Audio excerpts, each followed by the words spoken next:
লীলা আর কি আস্বাদন।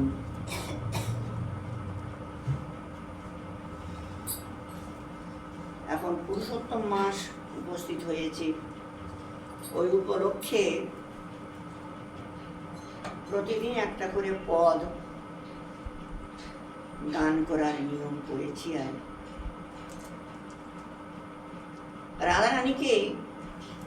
রাধারানী তখন ছোট ছিলেন, পুতুল নিয়ে খেলা করতেন, নিজে মাটির পুতুল তৈরি করে খেলা করতেন।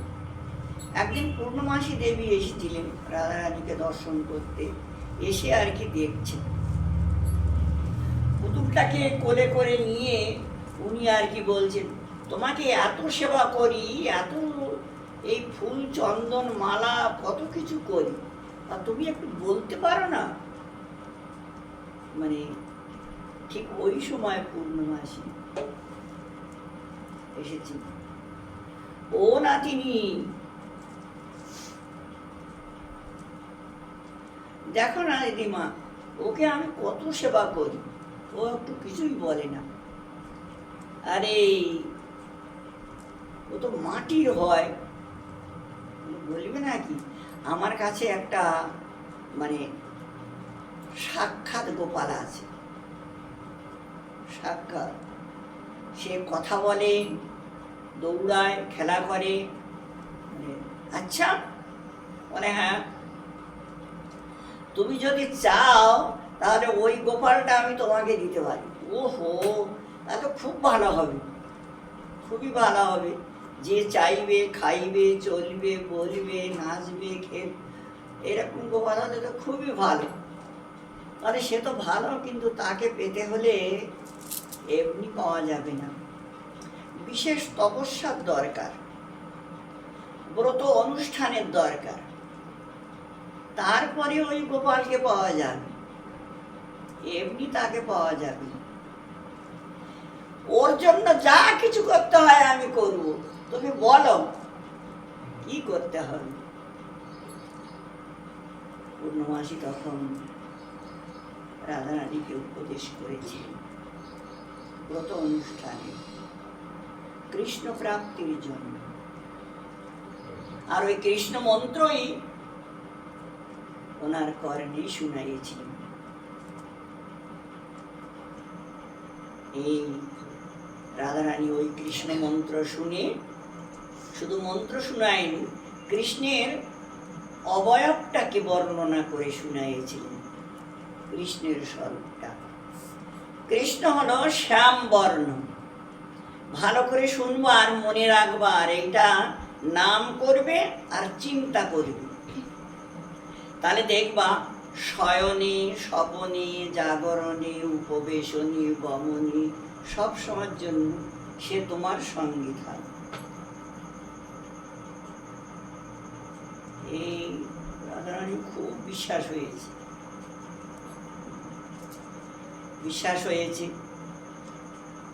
দেখো তার কেশগুলো না এইরকম ঘাড়ের ওপরে পড়ে আছে, কিন্তু কোঁচাড়ানো, আর কপালের উপরে কেশ কিছু পড়ে আছে এরকম ঘুরানো, সেগুলোকে অলকা বলা হয়। সেগুলো এরকম দেখতে ভ্রমরের মতো, বদনটা চন্দ্রের মতো, বুঝলে না? তারপরে কানে কোনো সময় ময়ূর কুণ্ডল, কোনো সময় মকর কুণ্ডল কানে পরে, গলায় বৈজয়ন্তী মালা আছে, তারপরে অনেক গয়নারও মানে মতি, সোনার ইত্যাদি গলায়, তারপরে আবার ফুলের মালাও, বৈজয়ন্তী মালা মানে হাঁটু সমান মালা, 5 রকমের ফুল দিয়ে তৈরি করা, ওইটাকে বৈজয়ন্তী মালা বলে, বুঝলে না? আর চরণ পর্যন্ত যে মালাটা সেটা হলো বনমালা, সেটা এক ফুলেরও হতে পারে, বহু ফুলেরও হতে পারে। এই মালা পরিধান, তারপরে একটা ওড়নাও থাকে তার গলায়, হাতে বাজু বন্ধ আছে, একটা বাঁশি, হাতে একটা বাঁশি রাখে, কোনো সময় সোনার, কোনো সময় রূপোর, কোনো সময় বাঁশের। বাঁশি বাজানো খুব পটু, খুব সুন্দর বাঁশি বাজাতে পারে। তারপরে পীতবসন পরিধান করে। বসন, যখনই বসন পরিধান করে, পীতবসন, ঠিক তোমার শরীরের যেমন রং, ওই বসনটার রং ওই রকম, এইরকম বসন পরিধান। তারপরে কোমল করধ্বনি,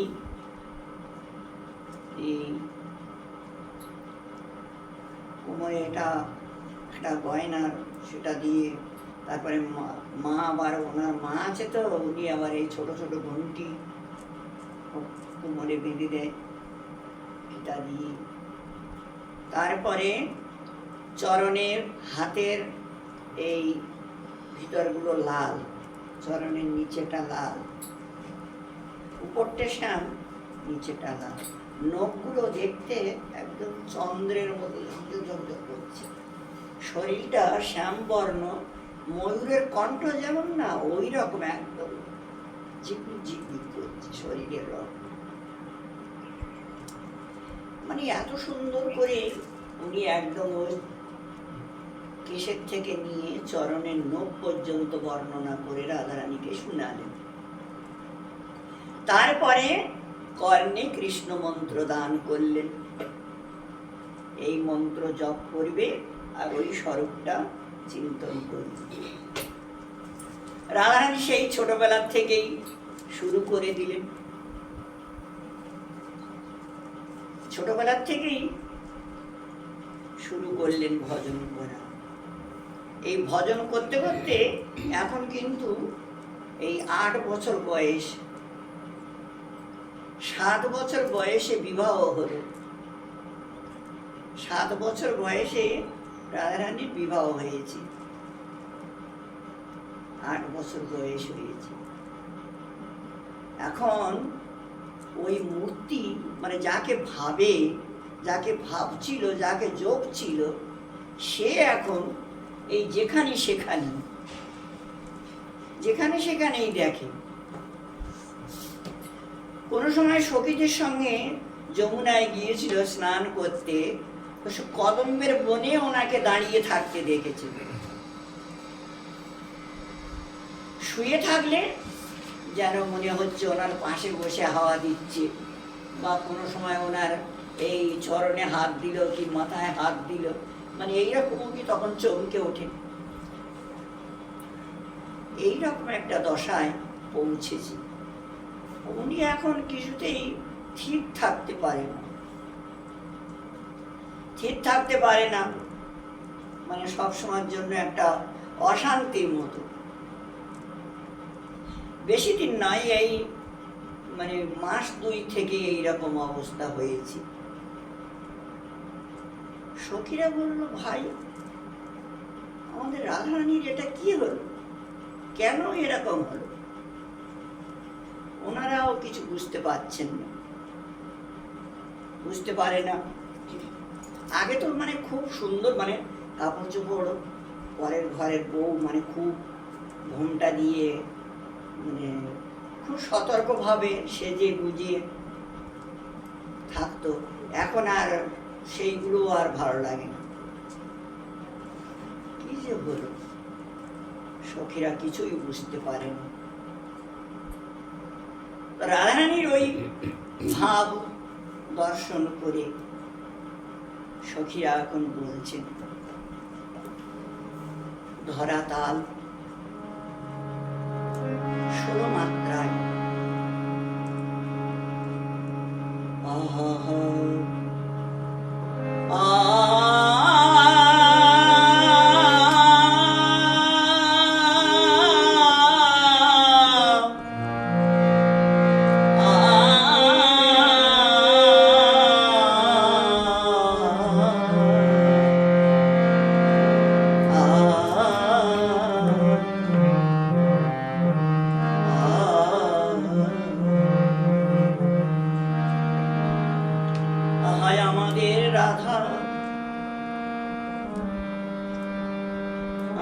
রাধারে কি এ কি হলো গো? ও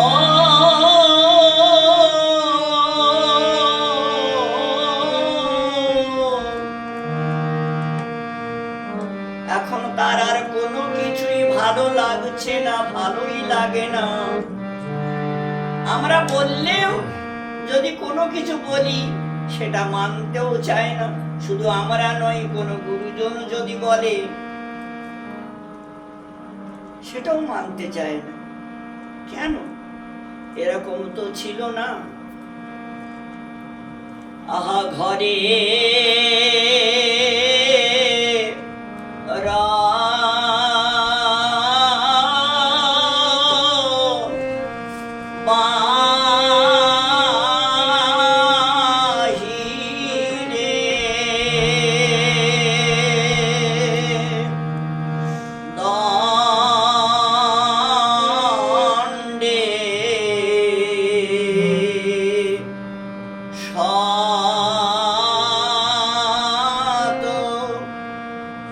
শত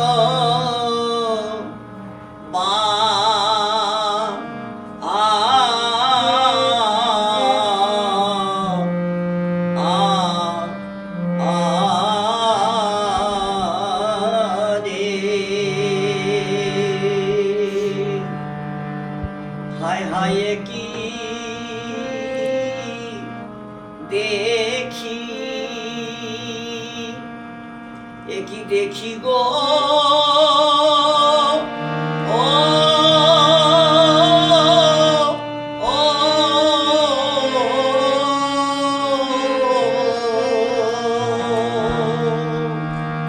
ঘরে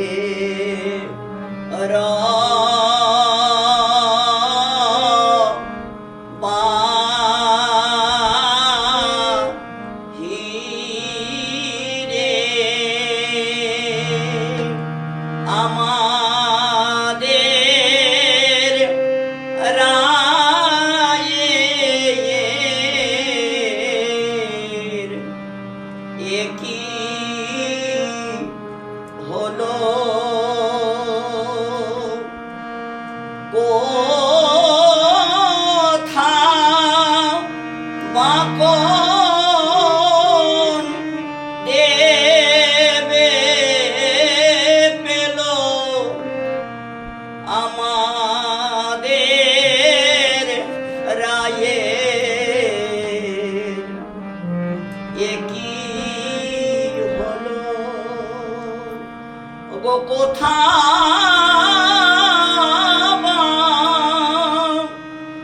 কোন দেবে পেল হায় হায় রায়ের এ কি হলো? কোথা বা কোন দেবে পাইল হায় হায় রায়ের কি হলো? ও গো কোথা বা কোন দেবে পেল হায় হায় রায়ের এ কি হলো? ঘরে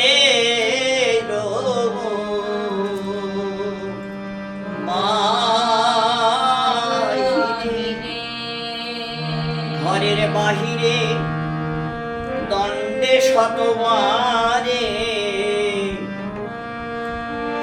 তিলে তিলে আইসে যায়,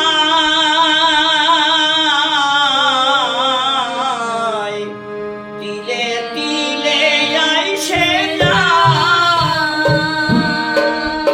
মনয় উচ্চাটন নিঃশ্বাস সঘন চাটন নিঃশ্বাস সঘন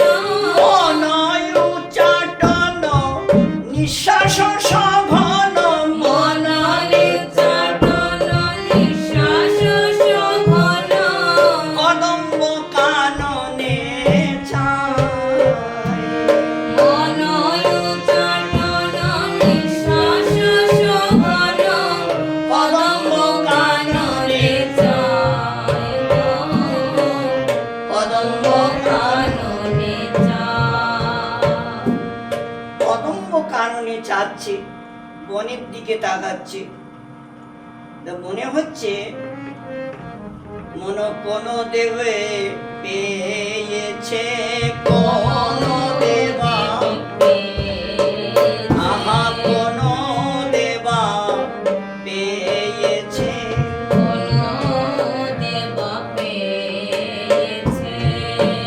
মনে হয় বনের কোন হাওয়া লেগেছে, কোন দেবা পেয়েছে, বনের কোন।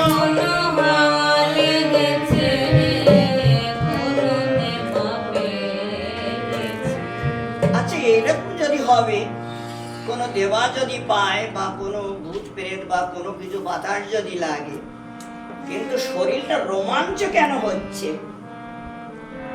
ওটা হলে তো রোমাঞ্চ হয় না, ওটা হলে তো ভয় হয়। আর ভয়ে মানে তার ভাবটা অন্যরকম হয়, কিন্তু এটা তো সেরকম নয়, এটা তো খুব উল্লাসের সঙ্গে, উল্লাসের সঙ্গে আর রোমাঞ্চ হচ্ছে, চোখ দিয়ে জল পড়ছে। এটা তো তাহলে ওই দেবা নয়, কোন দেবের দেবা দেখেছে, কোন দেবের দেবা, কোন দেবের দেবা দেখেছে।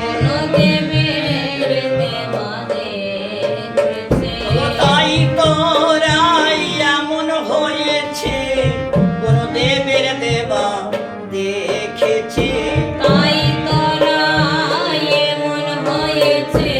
ওরে তাহারও পাওয়ার আসে, আহা তাহাকে পাওয়ার আসে, হয়েছে দেবের দেবা পেয়েছে,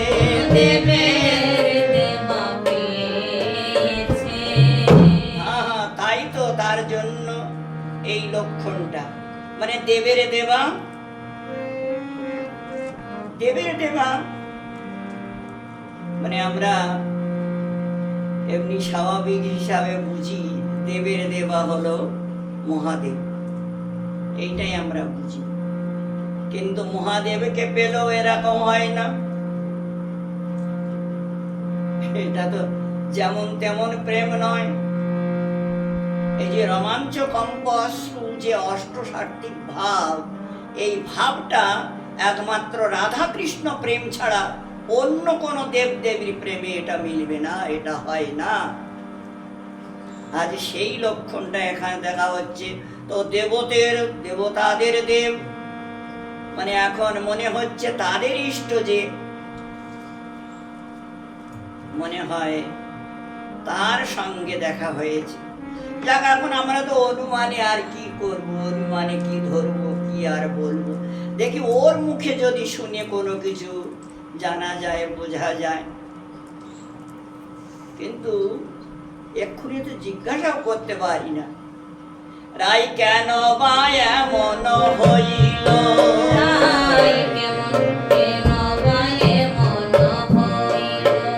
আহা গুরু দুরুজন ভয় নাহি মানো, গুরুজন ভয় নাহি মানো,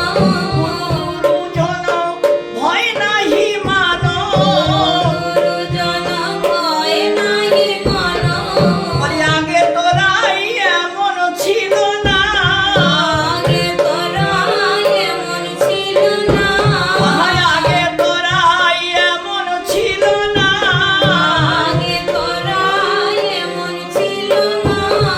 কাউকে অবমাননা করতো না, রাই আগে তো এমন ছিল না, অবহেলা করতো না,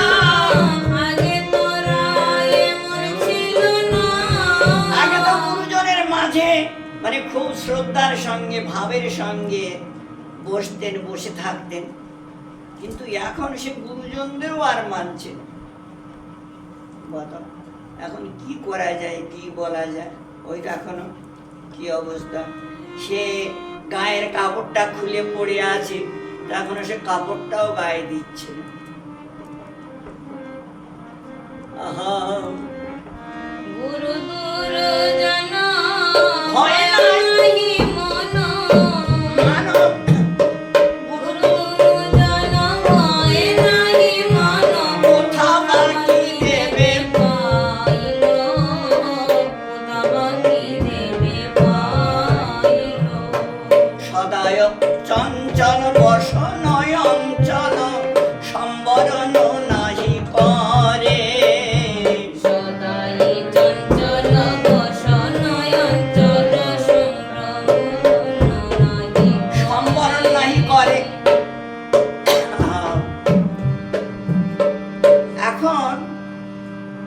বসনটা মানে কাঁধ থেকে খুলে যাচ্ছে, তা সেটাতে শরীরটা ঢাকতে হবে কি মাথার কাপড় পরে যাচ্ছে, তো সেটা তো গোছাতে হবে, ঢাকতে হবে, সে বিষয়ে কিছু করছে না। আহা সদায় থাকি থাকি উঠায় চমকি বসি থাকি থাকি উঠায় চমকি বসি থাকি থাকি উঠায় চমকি বসি থাকি থাকি উঠায় চমকি ভূষণ খসিয়া পড়ে বসে থাকি থাকি উঠায় চমকি ভূষণ খসিয়া পড়ে রায়ের ভূষণ খসিয়া পড়ে। গায়ের অঙ্গের ভূষণ মানে ও যখন মানে এমন ভাবে কেঁপে ওঠে তখন অনেক সময় হাড়গুলো এই ছিঁড়ে পড়ে যাচ্ছে, কানের দুল খুলে পড়ে যাচ্ছে, এইরকম অবস্থা ওর লক্ষণ। কি করি কি বুঝি বলতো? রাজার কুমারী আহা সে কিশোরী রাজার কুমারী তাহে কুল বধূবালা বয়সে কিশোরী রাজার কুমারী তাহে কুলবধূবালা বয়সে কিশোরী রাজার ঝিয়ারি তাহে কুল বধূবালা বয়সে কিশোরী রাজার কুমারী। তাহে কুলবধূবালা এখন সে তার যে ভাব দেখা যাচ্ছে সেই ভাবেই বোঝা যাচ্ছে যে অন্য কোনো রাজার ছেলেকে ও ভালোবেসেছে বা অন্য কোনো রাজার ছেলেকে ও দেখেছে আর ভালোবেসেছে আর তার সঙ্গেই সম্বন্ধ করতে চাচ্ছে, মানে এইরকম কিছু ভাব আর কি ওর ভিতরে দেখা যাচ্ছে এই ওর আচরণে। কিন্তু এর যে কি ছলনা কি ভাব মানে কিছুই বোঝা যাচ্ছে না। মানে তাহার চরিতে হেন লয় চিতে কিবায় বিলাসে বারয়ে লালসে লালসে না বুঝি তার ছনা কিবায় অভিলাষে বারয়ে লালসে না বুঝি তাহার ছলা না বুঝি তাহার ছলা তাহার চরিতে হেন লয় চিতে হাত দিয়াছে চাঁদে তাহার মানে হাত বাড়াইলো চাঁদে, মানে কোন একটা রাজার ছেলে হাত বাড়াইলো চাঁদে। ওই সময় আমাদের পদকবি চণ্ডীদাস ঠাকুর তিনি সখী ভাবে ভজন করেন, তিনি আর কি এই পদের ওনাদের আর কি সমাধা দিচ্ছেন। আহা চণ্ডীদাসে কয় করি অনুনয় চণ্ডীদাসে কয় করি অনুনয় ও ঠেকেছে কালিয়ার ফাঁদে চণ্ডীদাসে কয় করি অনুনয় ঠেকেছে কালিয়া ফাঁদে ঠেকেছে কালিয়া কালিয়ার ফাঁদে। কিন্তু কালিয়াটা কে? কালিয়ার ফাঁদে পড়লো, কালিয়াটা কে? এইরকম নাম তো আমরা কোনোদিন শুনিনি। কালিয়া সে কিছুই বলল না, শুধু ওই কথাটাই বলে যেন চলে গেল। সখীরা কোনো কিছুই আগামাতা বুঝতে পারলো না, জানতেই পারলো না যে এখন কি হলো, আর এর মীমাংসা তো কিছু আসলো না। চণ্ডীদাসে কয় করি অনুনয় চণ্ডীদাসে কয় করি অনুনয় ঠেকেছে কালিয়ার ফাঁদে রাই ঠেকেছে ঠেকেছে কালিয়ার ফাঁদে রাই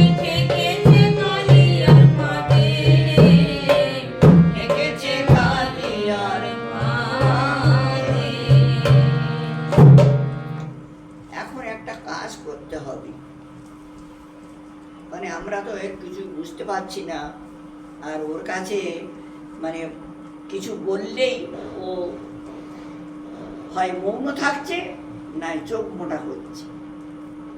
তো এভাবে তো কোনো কিছু সিদ্ধান্ত মিলানো যাবে না। এক কাজ করতে হবে, পূর্ণমাসী মাকে ডেকে আনতে হবে, ওনাকে ডেকে আনতে হবে। আর ওনার কাছে জিজ্ঞাসা করলে তো উনি মানে অনেক কিছু জানে, জড়িবুটিও জানে, হাত তার নাড়ি টাড়ি ধরে অনেক কিছু বলতে পারে।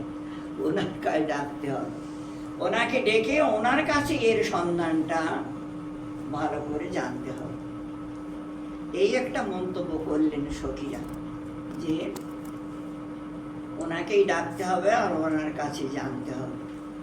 বলে রাধে রাধে গোবিন্দ জয় জয় রাধে রাধে